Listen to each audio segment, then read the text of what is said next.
গভীর রাতে এখানে এত মানুষ কেন? তারা কোথা থেকে আসে, কি করে?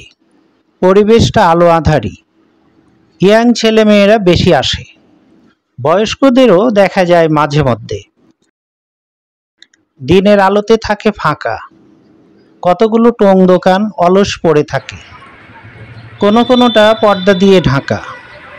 এই স্থানটির নাম ঢাকার মিরপুর 13 নম্বর হারমাইনারের গলি, অর্থাৎ হারমাইনার স্কুল অ্যান্ড কলেজের সামনের সড়ক সন্ধ্যার পর জমজমাট হয়ে ওঠে।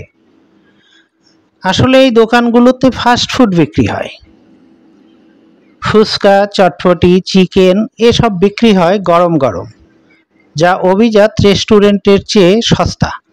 আর এখানে যারা দোকান করে বসে আছেন তারা অধিকাংশই শিক্ষিত বেকার।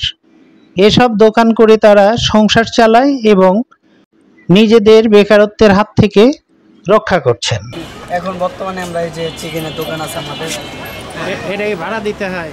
জি না, এই জায়গায় বর্তমানে কোনো ভাড়া নাই, কিচ্ছু নাই বর্তমানে, ভালো আছি আমরা। প্রতিদিন ইনকাম কত? আমাদের পার ডে প্রতিদিন 2-4 হাজার টাকা ইনকাম হয়।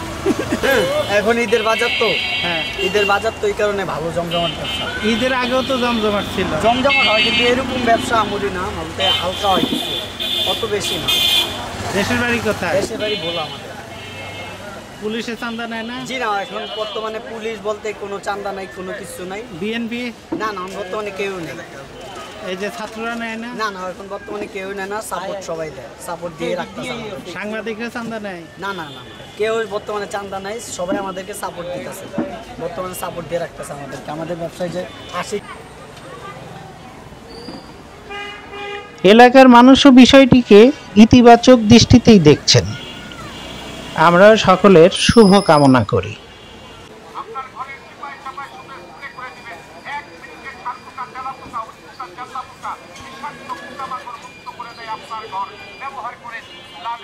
আসুন আমাদের প্রচার মাইক লক্ষ্য করে দেখুন আমাদের লাল।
ওই চটপটি দোকান না করেন।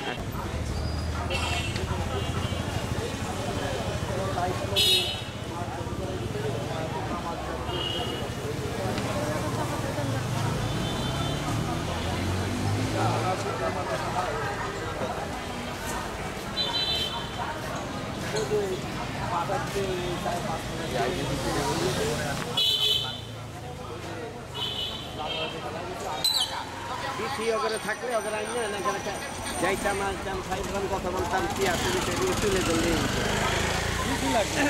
এই যে যারা বসে খাইতেছে না নেশারা, এদের দিয়ে দিবি। এখন কি কথা বলতে দিব না, এরা আগে বলে নেবে।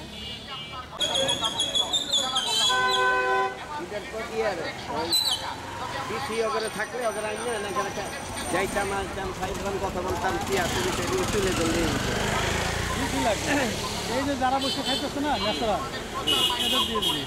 এখন কি কথা বলতে দিব না, এরা আগে বলে নেবে।